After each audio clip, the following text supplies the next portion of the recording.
well, match off lose your source for all things Everton. I'm James Pendleton, and I'm here today to the Starting 11 show for this weekend's game with Leicester. It's an absolutely huge game for both teams. I think you'd argue it's obviously bigger for Leicester than it is for us. Obviously, they're in a worse spot right now, but I think a win for Leicester not only takes them to 2 wins on the bounce, confidence goes through the roof to be outside the bottom three for another week, but also it drags us back in, so it's huge for them. For us, we were to win the game, we could move sort of 10 points clear of the bottom three, which would be brilliant.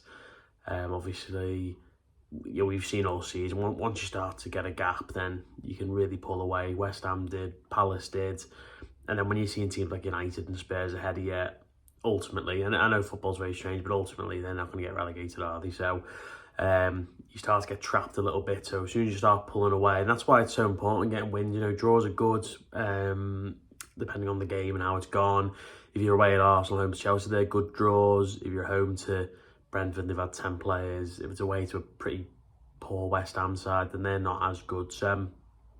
But ultimately, all 4 of those games barely pulled Everton anywhere near away from the relegation zone. So it's a case that, wins are obviously very good, as simple as that sounds. But obviously, David Moyes done his press conference today. He confirmed a couple of bits in there. He said that Dominic Barlow not going to need surgery, which is good. But he seemed to be hesitant in the fact that he said he'll still look to play this season, which is obviously good, but we're probably talking April time minimum, aren't we, by the time we start to see him again, which is a big shame. Obviously, we had the issue with Seamus Coleman last year, where you're thinking, when he got injured at Leicester, you're thinking it's the last time he's ever going to play for Everton, never mind as a Premier League team. And then obviously he's come back, and he's obviously carried on playing, which was good. When Calvert-Lewin went off injured, you sat there again thinking, could that be the end for him? Because not only would an injury keep him out for a period, but I think DCL more than most, you need to give an extra week or two to him. And then by that point, you're sitting there thinking, you're going to want to play. If he's going to leave, then why would he risk playing for a couple of weeks, especially if we're safe towards the end of the season or whatever. So there's loads of things going on there, but it looks like he'll play, which is good. Mangala, though, unfortunately, looks like he's going to leave Everton. Look, we know that it's a case that when you have players on loan, you can't just cancel the loan and send them back. It's not like FIFA or Football Manager.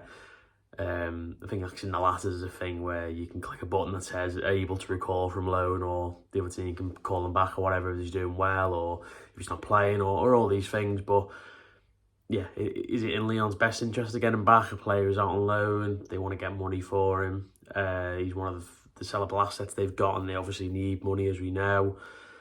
So it's in their best interest to recall him. I'm assuming they have to pay more wages, etc. Not sure, but it looks like he will certainly go back to France anyway, whether that means he gets recalled or not, I don't know. But it's not a huge issue in terms of the loan spot. It's more Armando Broja in terms of wanting to get a player on loan in the Premier League. But again, is it in Chelsea's best interest to bring a player back who's not going to play for them in the first team, and he's just going to come back for rehabilitation? But then obviously he's a local lad, been there a long time. Been in the youth academy, played for the first team, etc. So do they want to have a duty of care of recuperating him, getting back to full fitness, giving him development games and stuff? It's one of them. It's not kind of black and white, what I'm trying to say. And obviously, as we've seen with Mangala and with Calvert-Lewin, it's difficult. But it's a real shame that his season's over, because he was playing well.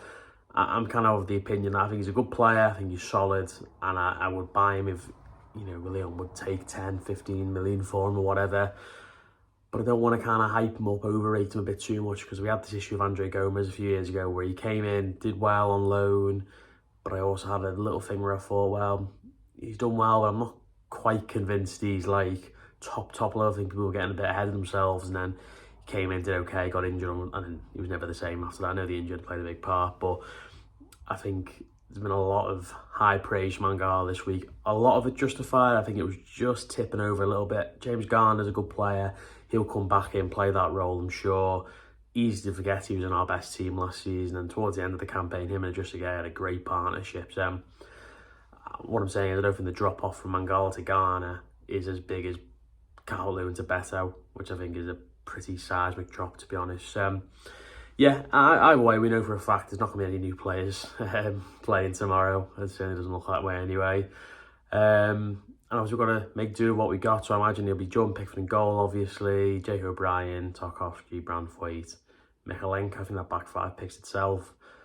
The pining for Nathan Patterson's calmed down again, as it always seems to, in sort of fortnightly spells almost. And then it's interesting what you do then. Do you play Gay and Decore, or do you play Gay and James Garner? I think for the partnership factor, I play Garner there. He could work well higher up the pitch, but I think keeping Decore away from our goal is probably for the best, especially the way he's playing at the minute. He's not quite on it, is he? So I would have Gay with Garner, then Decore slightly higher up. Obviously, he plays box to box anyway, doesn't he, really?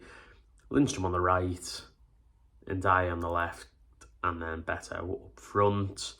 Obviously, McNeil, if he was involved, he'd probably be in the team. Obviously, Mangala would be, Calvert-Lewin would be. So we're missing big players in the team. I think Jordan Pickford was the one you don't want to get injured the most.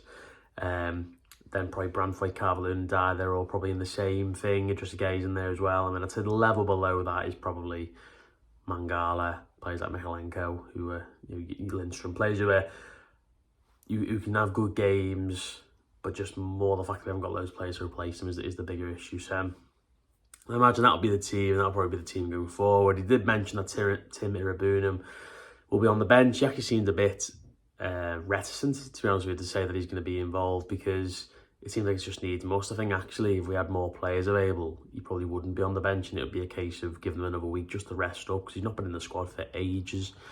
I think we're probably going back to sort of September, October time for Irabunam, but it'd be good to have him back again. Young lad, I think he looked decent. We had some bits I really liked about him. Part where he needs massive improvement still. So same with Chimiti. He's going to be 3 or 4 weeks away, apparently, according to Moyes. But again, we don't want to expect the world of them when they come back. Just let them come in, play some games, get back to full fitness, and we can start to probably properly evaluate these players next season when, they're a bit older, a bit fitter, up to speed with Moyes, etc. So let's see what happens. But yeah, injuries of it is at a bad time, but it could have been much worse in terms of numbers and personnel. We're relatively lucky this season with injuries, I'd argue. Branthwaite aside, really. So yeah, let me know your thoughts. What team would you pick for the weekend, and what do you think the score will be? Nice one. We'll see you next time.